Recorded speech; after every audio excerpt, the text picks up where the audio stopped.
Bueno, buenos días a todos, todas, más todas que no, pero gracias por la convocatoria, gracias por invitarme a compartir con ustedes este espacio, este encuentro. Siempre que tengo la oportunidad de participar en eventos como estos, agradezco y celebro que estos encuentros tengan lugar.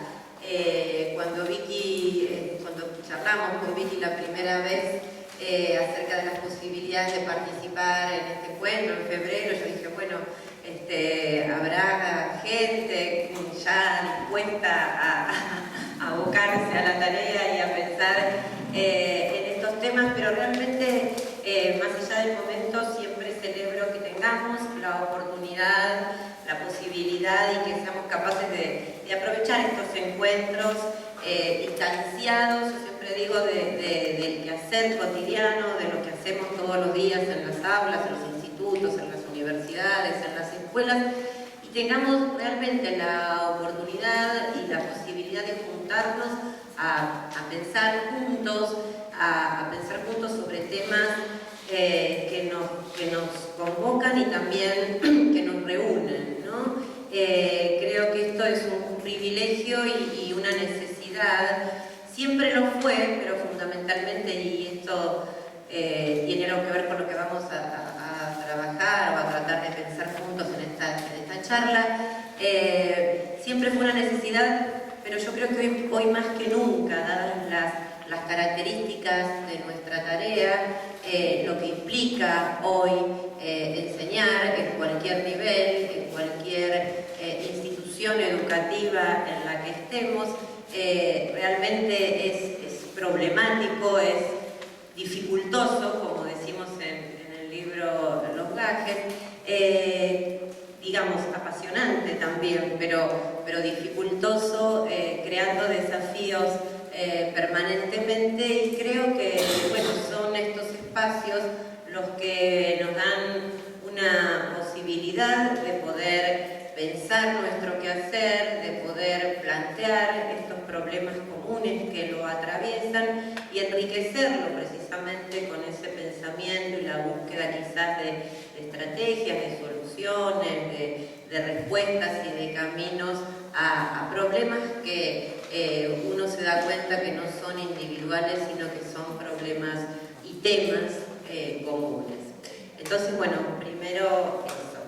En segundo lugar, el primer aprendizaje, siempre que tener un plan B, cuando de la tecnología se trata, todos como docentes lo sabemos, hay una presentación, pero yo soy muy papelera, a pesar de...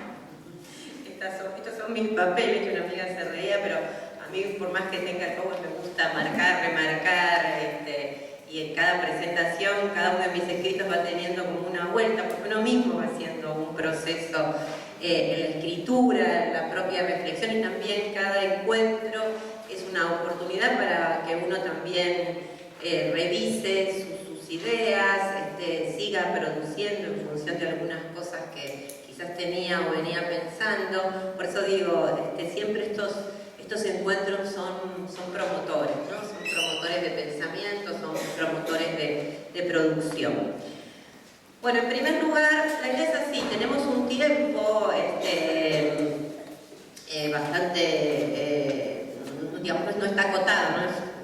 Tenemos 20 minutos rápido y después tenemos un tiempo de encuentro para trabajar conjuntamente. La idea es, en una primera parte, que yo comento, les presente a ustedes algunas ideas, vamos a hacer una presentación quizás más introductoria y más general, y después nos vamos a detener específicamente en lo que se refiere a la producción de relatos de experiencias pedagógicas, recuperando el saber que se produce al enseñar. Este va a ser como digamos, el plato fuerte de la presentación, pero para llegar a eso vamos a hacer una primera introducción y después nos vamos a dedicar a este tema que tiene que ver con por qué producir relatos de experiencias, algunas posibilidades que nos dan los relatos. Vamos a centrarnos en este posicionamiento de los docentes, no solamente como transmisores, sino como productores de saber pedagógico. Y vamos a trabajar en algunas características de los relatos que se podrían producir a partir de la recuperación de los saberes docentes, así de una manera más descriptiva, pero me gustaría que en una segunda parte podamos tener la posibilidad de intercambiar y de conversar, digamos, sobre estos temas. Lo ideal sería esto, bueno, trabajar con relatos directamente, tampoco da el tiempo para trabajar con relatos tipo taller aquí, pero bueno, hoy es una primera aproximación, y bueno, espero que quede por lo menos lanzada. Hay muchos de ustedes ya están trabajando en estas líneas, pero que quede lanzada la propuesta, las ideas en torno a este desafío, y que bueno, luego podamos seguir avanzando en este camino en las instituciones, porque de eso se trata, ¿no? Nuevamente, no hacer o tratar por lo menos de avanzar con estas cuestiones, no solamente desde lo individual, desde lo que cada uno puede hacer o aportar, que es muy importante, sino pensar más bien en clave colectiva y en clave institucional. De esto también vamos a hablar en esta jornada, ¿no? La posibilidad y la potencialidad que tienen las distintas acciones que emprendemos cuando trascienden a los sujetos individuales y alcanzan a un colectivo, un colectivo, quiero decir, no un colectivo docente, un colectivo institucional. Esta también es otro punto fuerte, también está planteada en el escrito que hizo Vicky, y la verdad que esta posibilidad plasma o cuaja en determinadas condiciones de trabajo, determinadas condiciones no institucionales, sino organizacionales que las posibiliten. Digo esto porque cuando en las clases o en las charlas o en el trabajo con docentes, cuando decimos, bueno, ciertas condiciones, todo el mundo empieza, no, bueno, pero tendría que cambiar las condiciones de trabajo. Es cierto que tendría que cambiar las condiciones institucionales, pero todos sabemos que cada vez más lo institucional existe, pesa, pero que tiene mucho valor y que dinamiza a las instituciones hoy lo organizacional, es decir, cómo se organiza lo que está dado, ¿sí? O sea, lo que está dado son las reglas del juego, lo inamovible, lo que muchas veces nos constriñe, nos imposibilita, pero hay un margen, y que muchas veces es un margen bastante importante que tenemos para organizar, ¿no? Para organizar eso que está dado, y que no es lo mismo cualquier organización, y que hoy por hoy de esta organización depende que se pueda, digamos, dar lugar a digamos, prácticas o tareas alternativas a las que tradicionalmente o comúnmente la misma institución contempla, ¿sí? ¿Se entiende este aspecto entonces entre lo institucional, lo dado, y lo organizacional, que es cómo nos organizamos para sacar el jugo o para hacer rendir mejor aquello que tenemos? Bueno, entonces, lo que para empezar me interesaría resaltar es que, digamos, lo que se va a rescatar aquí, lo que yo trabajo fuertemente como punto de partida, es en la recuperación de la función pedagógica de la escuela.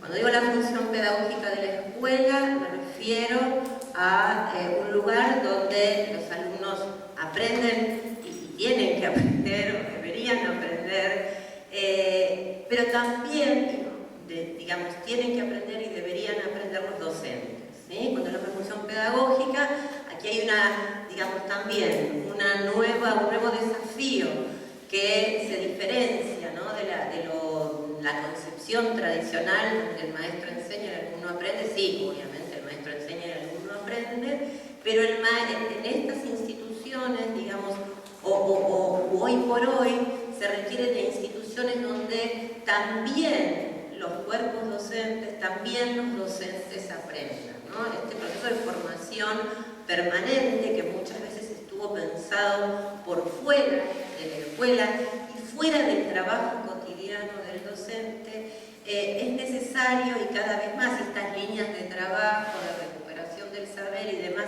tienen sentido y se insertan si nosotros entendemos y concedemos la importancia de que las instituciones educativas, las instituciones escolares, se transformen también en lugar de aprendizaje para los docentes. Esto hay bastantes investigaciones que muestran que en realidad en una institución donde digamos que están dadas las condiciones para que sus docentes aprendan, los alumnos aprenden mejor. O sea, no son aspectos divorciados o separados, sino que cuando los docentes aprendemos, los alumnos aprenden mejor.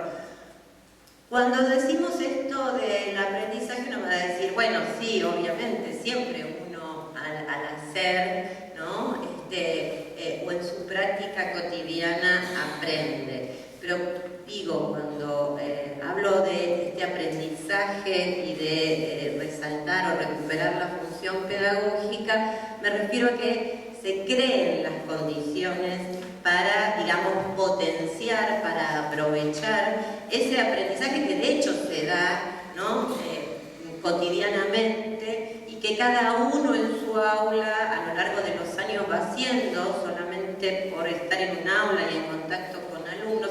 Pero me refiero a de qué manera toda digamos, esa experiencia que se va construyendo en el quehacer cotidiano puede, digamos, tener otro beneficio y puede revertir siempre y cuando existan espacios de trabajo y espacios de formación pautados, pensados, para que ese aprendizaje informalizado que de hecho ocurre tenga otro aprovechamiento y salga de nuevo de la esfera individual, de la esfera privada, y se transforme en un aprendizaje colectivo. Entonces, recuperando la función pedagógica de la escuela, enfatizando la promoción de espacios de trabajo y de aprendizajes colectivos. Esto es una cualidad importante para trabajar precisamente en este tema que nos ocupa, que se refiere a la puesta en valor y recuperación del saber que se produce cotidianamente al enseñar. Miren la palabra, ¿no? Puesta en valor y recuperación, por ahora, del saber que los docentes producimos cotidianamente al enseñar. Digo puesta en valor porque en general este saber que se produce durante los procesos de transmisión no tuvo, hasta no hace mucho tiempo, un reconocimiento o que lo haya colocado en la jerarquía de saber, precisamente, ¿sí? O sea, el docente era considerado como alguien que transmitía un saber que él mismo no producía, pero ese saber que se produce en los procesos de transmisión nunca tuvo el reconocimiento y la valoración que consideramos hoy y cada vez más que es necesaria, no solamente porque valoriza el trabajo del docente, porque lo jerarquiza, sino también que ese saber tiene un potencial valioso, ese saber en tanto pueda ser recuperado, en tanto pueda ser trabajado, en tanto pueda ser sistematizado, escriturado, tiene un potencial valioso para, digamos, nutrir y enriquecer estos espacios de formación y estos espacios de trabajo colectivo, ya sea en las instituciones escolares y también en los institutos de formación. Esto se ve muy claro cuando yo que me dedico a la formación docente, esto digamos es el saber de la experiencia, ¿no? Este saber que por lo general está disociado, que por lo general no ingresa a las instancias formalizadas de formación, ya sea de formación inicial o de formación permanente, y que es un saber muy rico que, digamos, existe en crudo o en bruto y muchas veces, como yo decía en algún escrito, ¿no? Existe envasado y autorreferido en cada docente, pero lo importante es recuperar ese saber, trabajar ese saber, hacer, digamos, de esos saberes en estado así más puro y más, digamos, producir un saber pedagógico en instancias de trabajo colectivas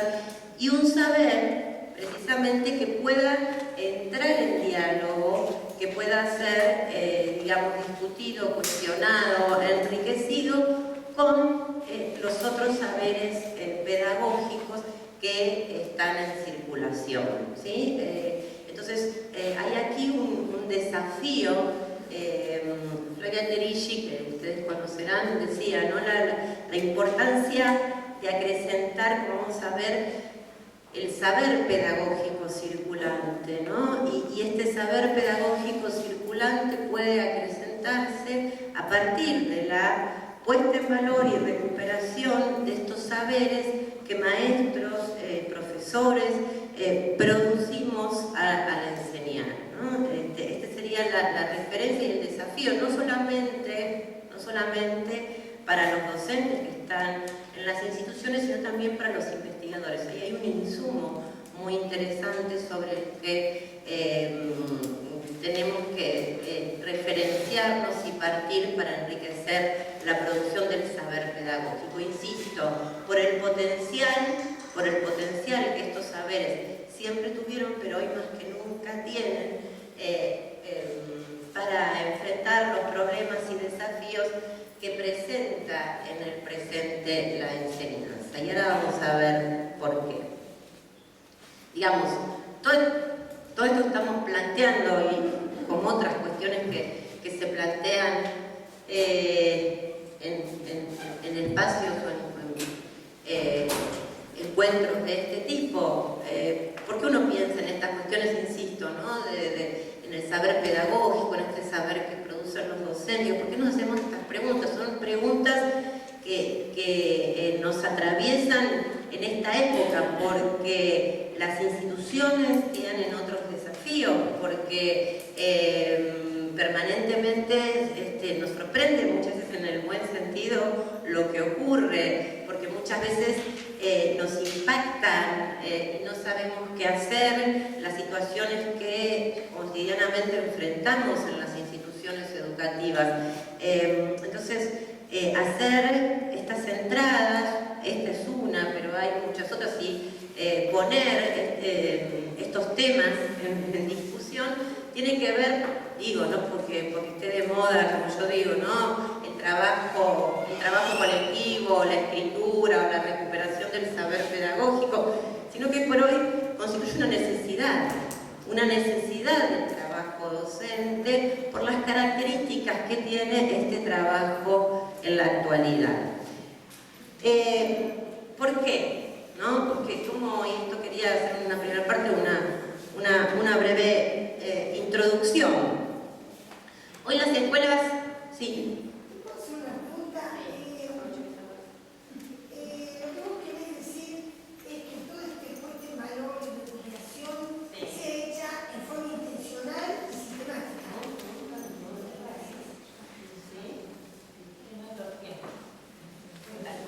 Tal cual.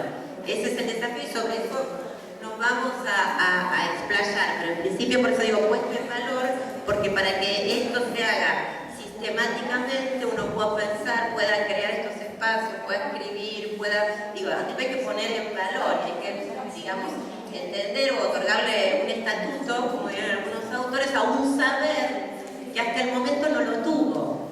O sea, un saber que no entraba en la categoría de tal y no formaba parte del saber disponible para la formación y la práctica docente. Entonces, bueno, ¿por qué? ¿Por qué esto, no? A mí me gusta decir que hoy las escuelas viven una gran paradoja. Cuando digo las escuelas en general, ¿no? Como sistema sistema de enseñanza, es una gran paradoja. Por un lado, las escuelas, uno puede decir, son las mismas y por otro lado son totalmente diferentes, ¿sí? Son las mismas, y aquí ustedes habrán escuchado que hay distintos personajes, ¿no? Si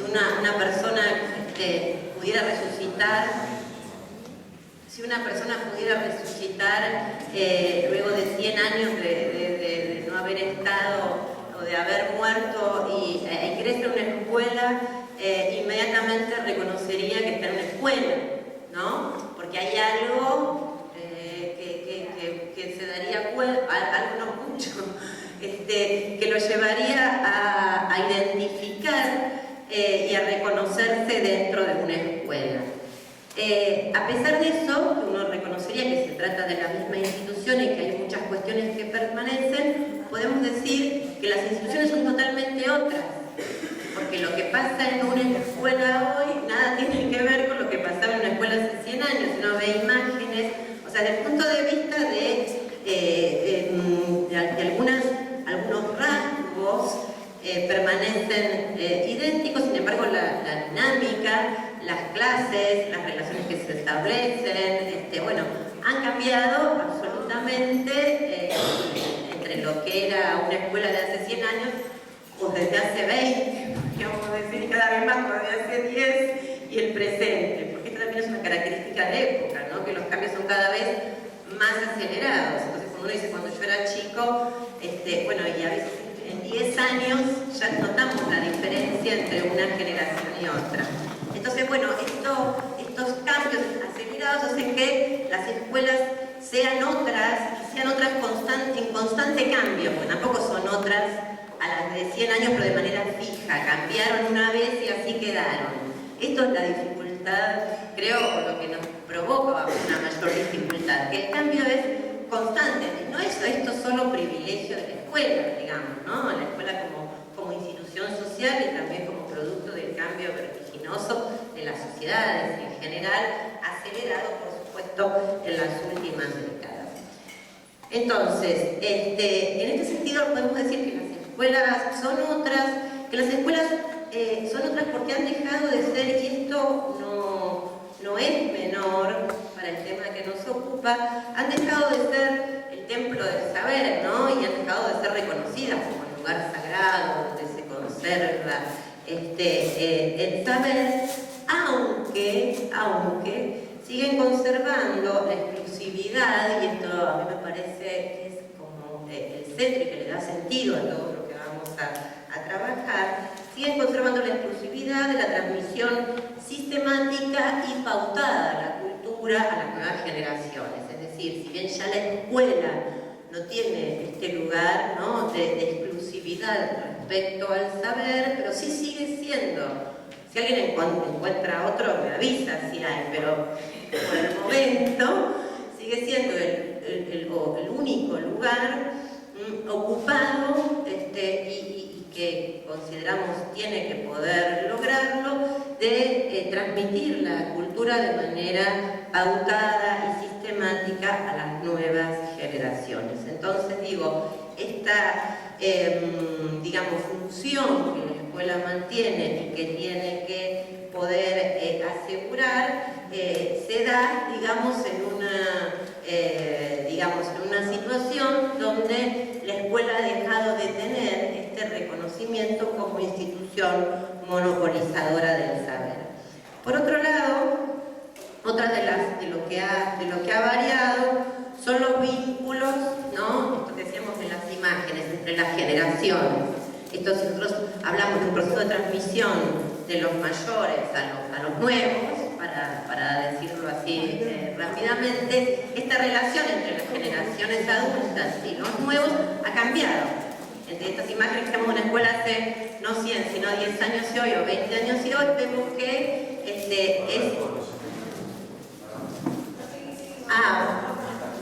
vemos que esta relación ha variado, achicándose la brecha. Hoy cada vez más los chicos quieren ser grandes más rápido y los adultos queremos cada vez ser más jóvenes, ¿no? Entonces, esto... buenísimo. Igual ahora vamos para la segunda parte con esto. Dale, gracias. Achicándose la brecha. Cuando digo esto, no es mejor ni peor, pero muchas veces estas brechas acortadas hacen que, digamos, en estos posicionamientos necesarios para que la transmisión acontezca, donde tiene que haber un adulto, digamos, referente y digamos, los nuevos en una posición o en un posicionamiento necesariamente asimétrico, muchas veces este achicamiento o este achicamiento de la brecha muchas veces hace que directamente no exista esta asimetría y que los adultos, digamos, nos corramos de este posicionamiento de adultos, con lo cual es muy difícil que la enseñanza acontezca y que la transmisión tenga lugar cuando no hay un posicionamiento diferenciado. ¿Se entiende esto? Entonces, esto no ocurre solamente en la escuela, esto lo vemos en la familia, lo vemos también con nuestros propios hijos y en otras instituciones donde hay, digamos, donde los vínculos se encuentran transmutados.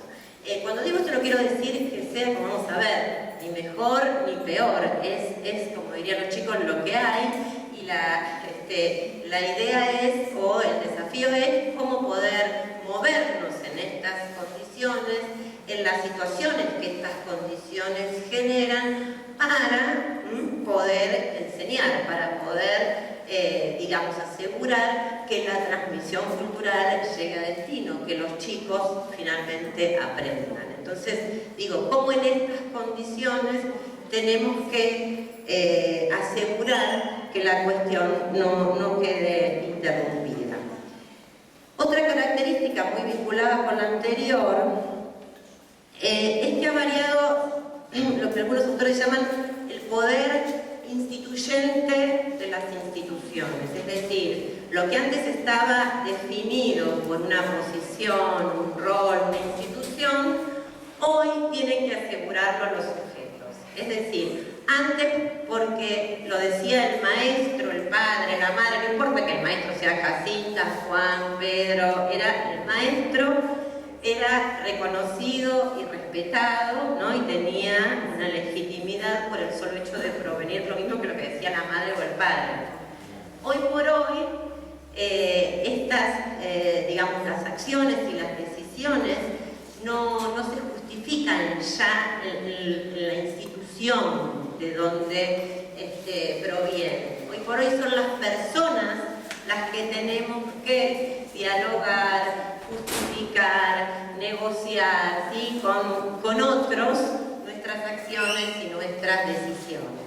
Una institución que antes avalaba absolutamente todo, ya no lo hace porque la institución como tal está debilitada, con lo cual la mayor responsabilidad cae sobre las personas, cae sobre los sujetos, que por otro lado, buenísimo, lo puedo decir, tenemos toda la posibilidad de, ¿no? Ya no es la institución que constriñe, sino que somos, pero eso que nos abre, como diría Bauman, un gran campo de libertad, es a su vez luego lo que nos pesa.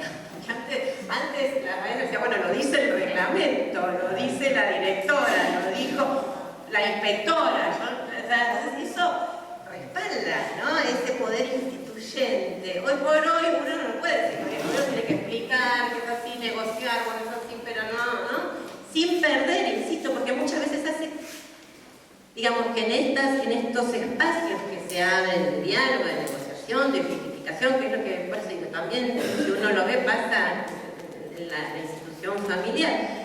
Esto es así, pero el peligro es, insisto, que en estos diálogos, en estas justificaciones, nos diluyamos, ¿no? Y pierde el sentido, que es lo que muchas veces ocurre ante la dificultad, la complejidad, el diálogo, la justificación. Bueno, nos olvidamos de lo que tenemos que hacer, ¿no? Nos olvidamos de nuestro lugar como adultos, nos olvidamos fundamentalmente de que estamos ahí para enseñar, que todo esto tiene un sentido en función, ¿sí?, del lugar y del posicionamiento que estamos ocupando. Entonces digo, si en estos marcos,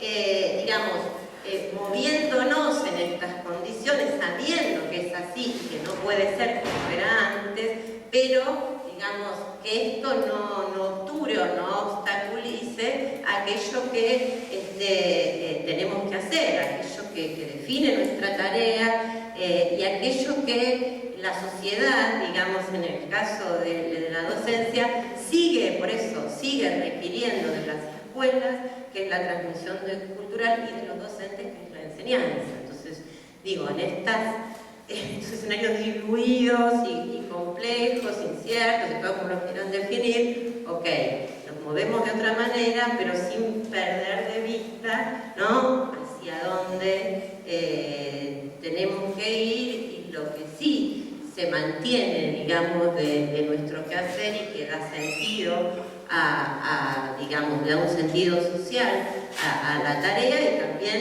le da un sentido personal, porque muchas veces, eso también lo dicen distintos autores en mismas investigaciones, cuando la cosa que uno tiene que hacer no sale, si uno se formó para enseñar y no puede enseñar, no solamente los alumnos no aprenden, esto no solo ocasiona un perjuicio para los alumnos, para la sociedad, sino también para el propio docente, aquel que no puede, aquel que no sabe, que no le sale, que le cuesta, que queda como entrampado, ¿no?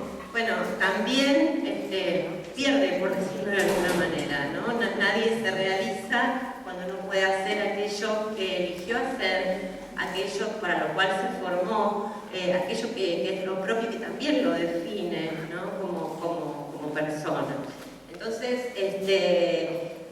me parece que hay que tener en cuenta estas condiciones, hay que tener en cuenta estos cambios en las condiciones, y, como diría Dubé, también hay que aprender a movernos en estas coordenadas sin perdernos, y sin disolvernos. Esto sería como el peligro, y volviendo con Bauman, de la liquidez, ¿no? Estos escenarios, bueno, muchas veces esto de disolvernos como personas, y disolvernos en nuestro quehacer. Acá yo siempre cito un ejemplo que me parece bastante gráfico, cuando de cómo han variado las instituciones. No sé si ustedes leyeron el relato de Rosita del Río que hace Beatriz Arlo en La Máquina Cultural.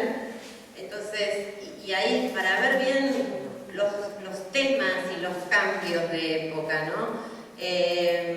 Beatriz Arlo, en un libro que ya tiene unos años, de los 90, se llama La Máquina Cultural, hay 3 relatos. Uno de ellos ella recupera, mediante una larga entrevista, la historia de Rosita del Río, que es una maestra normal de principios de siglo, hija de inmigrantes, la primera alfabetizada en su familia, y además que llegó a la escuela normal. Y cuando en ese momento las maestras se recibían, al poquito tiempo pasaban a ser directoras, ¿sí? Porque no había maestras para todo el sistema educativo, entonces las que tenían título enseguida ocupaban el cargo de directora. Cuando Rosita llega al cargo de dirección, entre otras cosas, manda una escuela, bueno, la describe muy humilde, una escuela de barrio y demás, donde los chicos venían sucios y desprolijos y demás. Entonces ella un día los manda a pelar a todos los que tenían piojos, ¿no? Unos bichos asquerosos. Entonces llama al peluquero por ella, le para el peluquero enfrente y llama Cabezas Rapadas. Muy lindo el relato, llama Cabezas rapadas y cintas argentinas, ¿no? Y bueno, en este caso, ¿no? Esto de las cintas argentinas, tanto, bueno, hay como la imposición de una identidad cultural, pero que a su vez esa imposición también traía una posibilidad emancipatoria y emancipadora para muchos.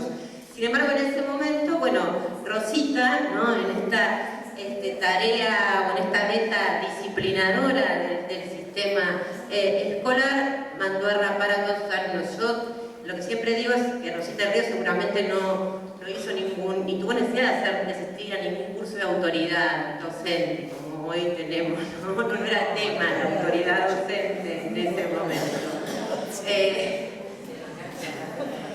Seguramente nadie le cuestionó, ella no dudó y no tenía problemas con la autoridad ni la legitimidad de su función al tomar esa decisión. Lo que digo esto es como hay temas, ¿no? Como hay temas que son temas de época y que muchas veces tienen que ver con esto, los cambios sociales, los cambios culturales que atraviesan a las instituciones y cómo lo que no fue tema en otra época, hoy tema, cuando digo tema de pensamiento, de preocupación, ¿no? que está instalado en las escuelas cotidianamente. Bueno, en estos contextos, estos chicos, volviendo al ejemplo de Rosita, se sentaron y aceptaron el corte de pelo porque lo imponía nada más ni nada menos que la directora. Hoy por hoy, no solamente a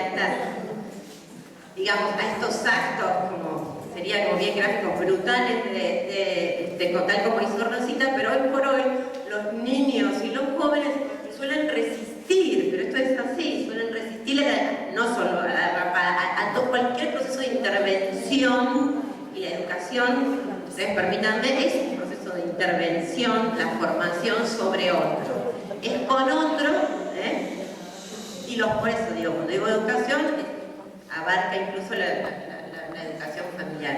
Es con otro, siempre es con otro, pero es sobre otro, ¿no? De nuevo, como generaciones mayores, ¿sí? Actuamos con otros, pero sobre otros, en un proceso. A mí también acá me gusta mucho Dubet, en un proceso que es de formación y de transformación de esos otros en algo distinto a lo que eran, ¿no? Por eso está la cualidad que a mí me gusta mucho trabajar de enseñanza como oficio, ¿no? El docente como alguien que oficia con otro y sobre otro para lograr que ese otro se forme, se transforme. Entonces hay un proceso, ¿sí? de intervención del adulto sobre las nuevas generaciones, como vos decís, en las familias también ocurre, en la escuela estos procesos están pautados, sean de manera sistemática, hay una selección, ¿no? más formalizada de aquello que hay que enseñar, etc. Sin embargo, bueno, hoy por hoy los jóvenes, los niños se resisten a estos procesos de intervención adulta, y es en este marco donde cada vez más tenemos que justificar las acciones, las decisiones que tomamos. Todo eso, digamos, lleva un tiempo, lleva una energía que muchas veces enriquece, pero que otras veces también paraliza. Y fundamentalmente, esto es también bastante interesante, se suelen, digamos, legitimar o no reconocer estos modos de intervención que se dan en una escuela que no solo no es reconocida como templo del saber, sino una escuela que muchas veces, desde el punto de vista sobre todo de los jóvenes, hay investigaciones, una de Danilo Martuchelli, bien interesante, que trabaja con Dubet, que no tiene para los jóvenes sobre todo, no solo el reconocimiento, sino que no le terminan de encontrar como el sentido. O sea, a mí me pareció terrible cuando leí esto.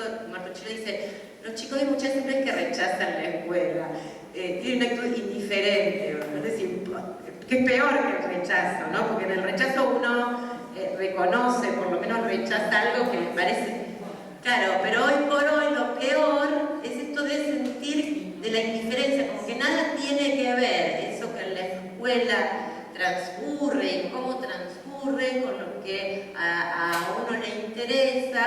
o lo que son los modos de socialización y de comunicación muchas veces dominantes fuera de la escuela. Y está bueno, la escuela como entra en este desafío, ¿no? de ir incorporando, pero digo, la escuela como lógica de organización, como forma, digamos, de transmisión, muchas veces permanece muy alejada de lo que para los jóvenes es, digamos, hoy tiene sentido, está por fuera de la escuela.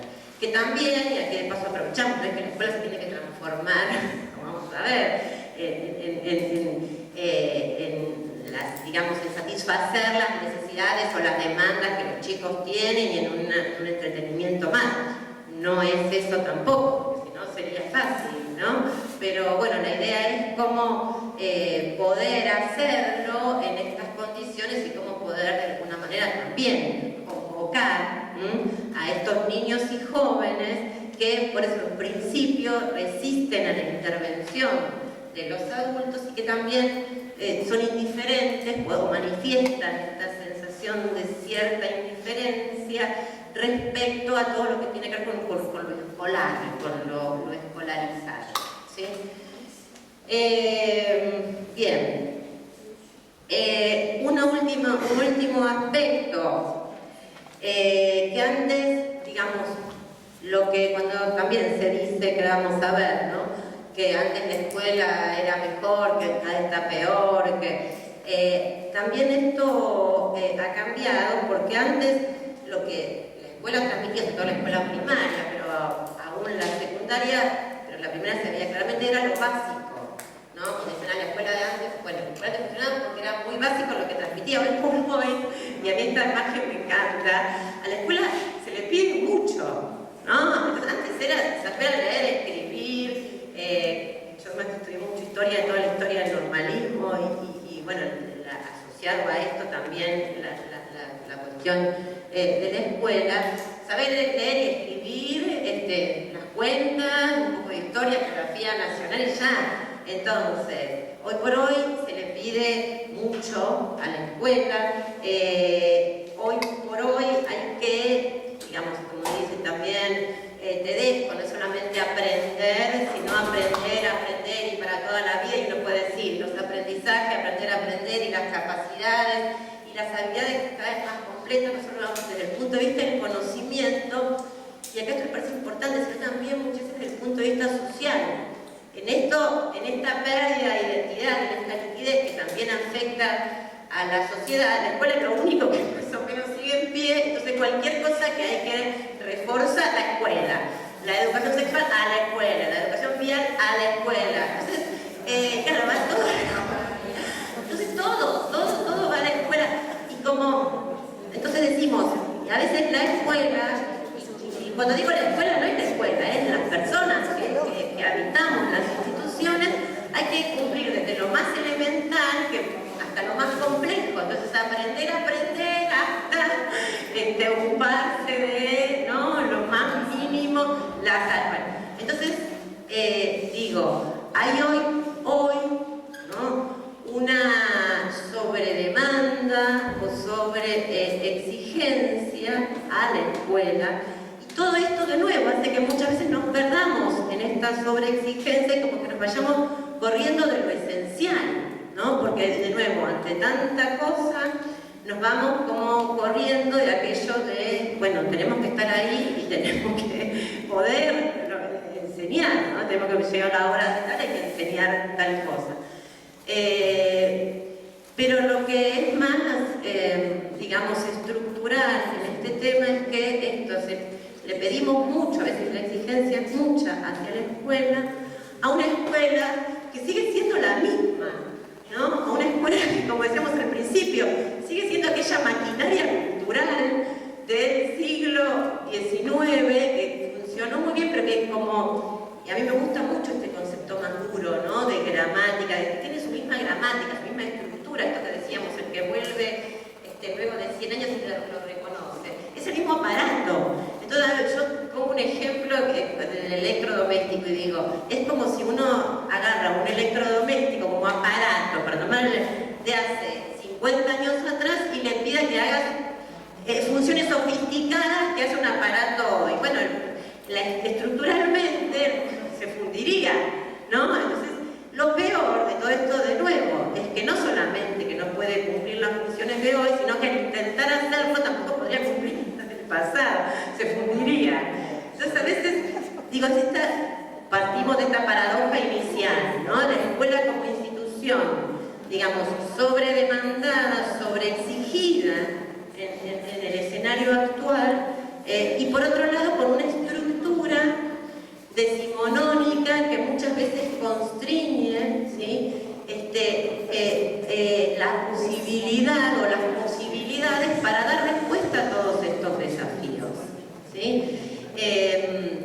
Entonces, digamos, esta es la gran paradoja de la complejidad de cada vez más, con una, digamos, maquinaria que sigue siendo la misma, donde cuando decimos por eso maquinaria o gramática, hay un uso de los tiempos y los espacios escolar, una división de los alumnos por edades, la división también del conocimiento por disciplina. Digamos, hay una estructura dura, fija, que se mantiene y que muchas veces constriñe, ¿sí? O constriñe las acciones para poder, digamos, afrontar los desafíos.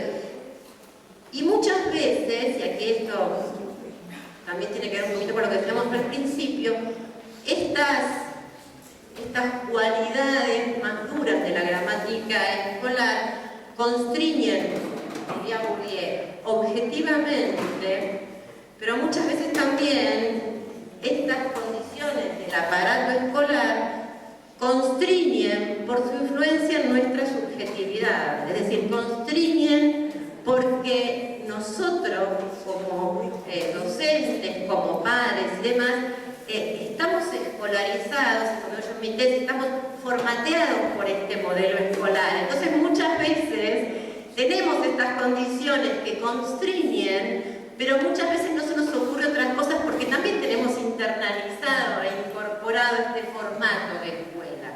Porque todos fuimos a la escuela durante mucho tiempo, todos fuimos formados, formateados por este formato. Porque uno dice, bueno, pero se podría hacer otra cosa. Pero a uno, por eso le ocurre afuera, eso es genial. Se le ocurre afuera, pero no en la escuela. Uno en la escuela se escolariza.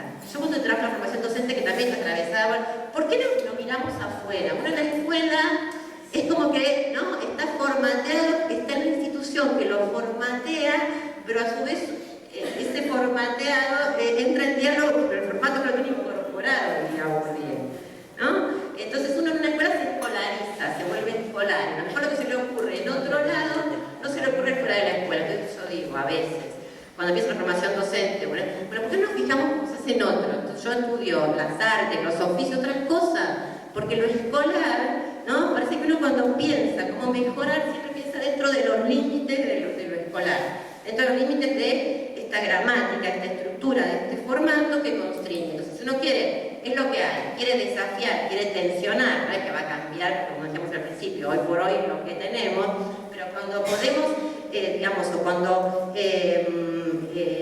tenemos necesidad de poder hacer otra cosa con eso, también tenemos que poder pensar, quiero decir, fuera de ese formato. Muchas veces lo escolar nos escolariza a todos. Cuando digo todos, son comunidades escolares y también la comunidad en general y los mismos padres.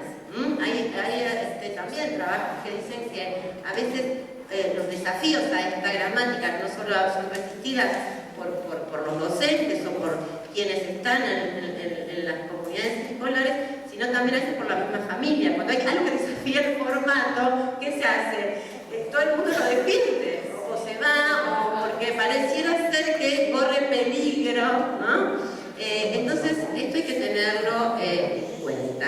Y es, digamos, de esta perspectiva, la paradoja fundamental que tenemos que enfrentar en estos tiempos. Por nada, todo, insisto, la exigencia, la complejidad, la demanda, los desafíos y demás, con algo, digamos, con una forma que constriñe, que no da mucho margen y que, insisto, no solamente esto ocurre a nivel objetivo, a nivel de lo que es, sino también a nivel de lo que todos tenemos incorporado como lo que es la escuela y lo que debe ser una escuela y las prácticas llamadas escolares.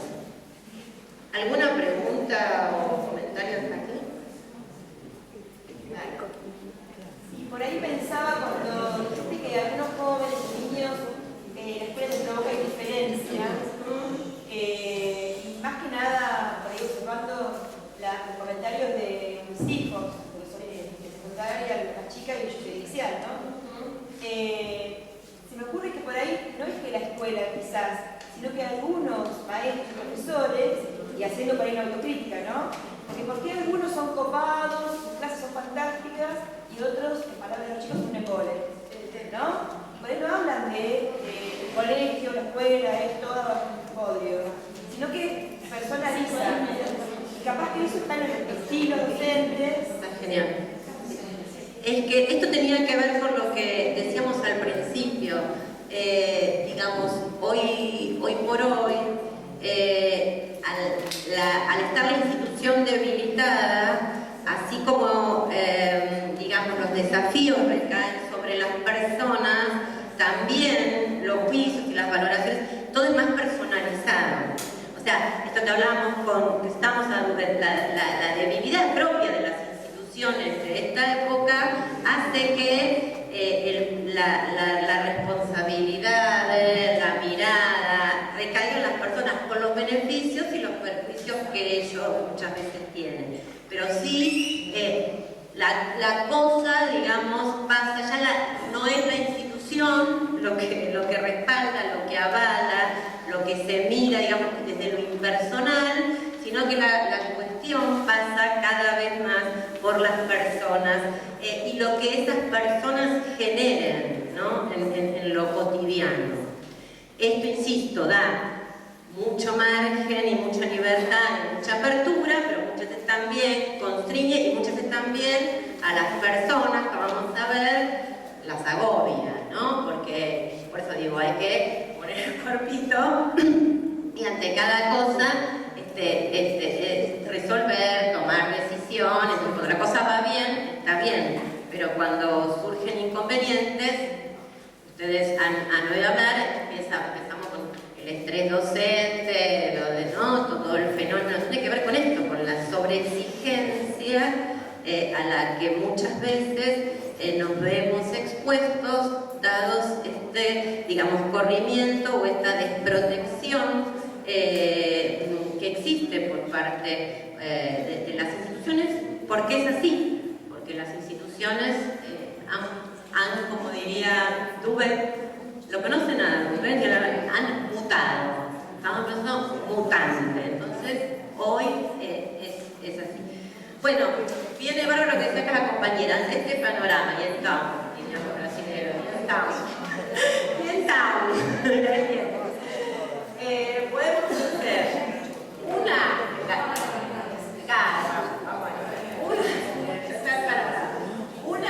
que es la típica escolar también, es quedarnos agarrados al pasado. Entonces, las escuelas de antes eran mejor que las de ahora, estos chicos, estos estudiantes no sirven, no les interesa, no les importa. Entonces, el discurso es muy interesante porque hay como dos versiones, ¿no? Los que dicen, bueno, estos hay que aplacarlos para poderlos enseñar porque vienen de afuera totalmente excitados, y entonces hay que, o los que dicen hay que despertarlos, hay que motivarlos porque nada les importa. Entonces, digo, es la versión de añoranza al pasado, todo pasado fue mejor, la escuela de antes, los chicos de antes, el profesorado, era todo divino, que no era divino, pero que además por más que haya sido que fuera divino, ya fue, como dirían los chicos, entonces ya. Pero digo esto porque es muy frecuente, ¿no? Este discurso nostálgico, y Gabriela Dicker, que es otra colega también, ustedes la conocen, esto parece, no es menor, porque muchas veces de este discurso nostálgico se generan ciertas representaciones y ciertas prácticas y ciertas decisiones que, digamos, desvalorizan y bajan, ¿no? por decirlo, ¿no? La calidad de lo que se está haciendo. Yo pienso que estos chicos no les importa, no son como antes, que los docentes no sé qué, que bueno, vamos a dar lo que se pueda, como sea. Entonces digo, estas percepciones tienen digamos, una vecha de cierta peligrosidad porque de alguna manera generan prácticas acordes y, digamos, quitan valor, ¿sí? a la potencialidad del quehacer docente. Pero eso es una opción bastante común. Otra es en esto, la institución no nos respalda, entonces tenemos ya, la cuestión recae sobre los docentes, hagamos de los docentes personas fuertes, resistentes, capaces, conquistadores. También un colega especialista en tecnología, Pisitelli, decía: el docente tiene que ser un Tinelli de los contenidos, docentes simpáticos, conquistadores de audiencias. Hagamos de la escuela esto, ¿no? Lugares donde conquistemos a la alumna. Esta es otra. Entonces uno dice, bueno, la institución no, tenemos que ser nosotros, los docentes, individuos o personas que podamos ser individualmente esta gran conquista, pero que, más allá, insisto, de experiencias quizás aisladas, tampoco pasa por este nivel personal. Y es aquí donde está la opción que, digamos, puede parecer más fructífera y posible, que es fortalecernos en el oficio, fortalecernos, digamos, como tercera opción en lo que hacemos, en aquello que somos, en aquello que sabemos hacer. O sea, cuando nos confundimos y volver a nuestro oficio. Cuando digo volver a nuestro oficio, significa no solamente volver o hacer esta vuelta individualmente, sino hacerla entendiendo el oficio en su dimensión colectiva. Volver y fortalecer nuestro oficio docente. Volver y fortalecer la enseñanza. Fortalecernos en aquello que nos formamos, en aquello que sabemos hacer, y en aquello que la sociedad aún sigue requiriendo de nosotros. Es decir, no perdernos, sino fortalecernos en eso que constituye, como diría Dubé, es re lindo esto, el corazón de nuestra actividad, ¿no? Porque si nosotros este corazón deja de latir, digamos, pierde vida, nuestro oficio carece de sentido. Entonces, alimentemos, fortalezcamos desde el punto de vista, insisto, colectivo y no individual, nuestro quehacer en aquello que es específico. La enseñanza es lo que le da sentido a nuestro oficio. Entonces, volvámonos en eso más fuertes, volvámonos en eso, estemos en eso más seguros. Busquemos la vuelta, las alternativas, pero siempre centrándonos ahí, en aquello que da sentido y da vida a lo que hacemos, y en aquello que nos va a dar vida a nosotros, a los demás, y que, insisto, también la sociedad requiere. Y es aquí donde tenemos este componente de lo colectivo, ¿no? Entonces, la institución ya no respalda, el otro extremo es caer en el sujeto. Acá es donde, digamos, una opción intermedia dentro del fortalecimiento del oficio es este nivel del colectivo. Uno ya no se puede sostener en la institución, porque la institución no respalda. Uno solo se sobrecarga, se sobreexige y se pierde. Entonces digo, el apoyo y el fortalecimiento puede estar en aquellos que comparten este oficio, ¿no? En aquello que nos une, porque en definitiva, es lo que decíamos, ¿no? Fortalecernos en lo que hacemos, fortalecernos con otros, porque todos estamos en la misma, sería, ¿no? Y es la tarea, y es la actividad, y es la enseñanza lo que nos une, lo que nos convoca, lo que nos protege, ¿sí? También, y lo que nos fortalece.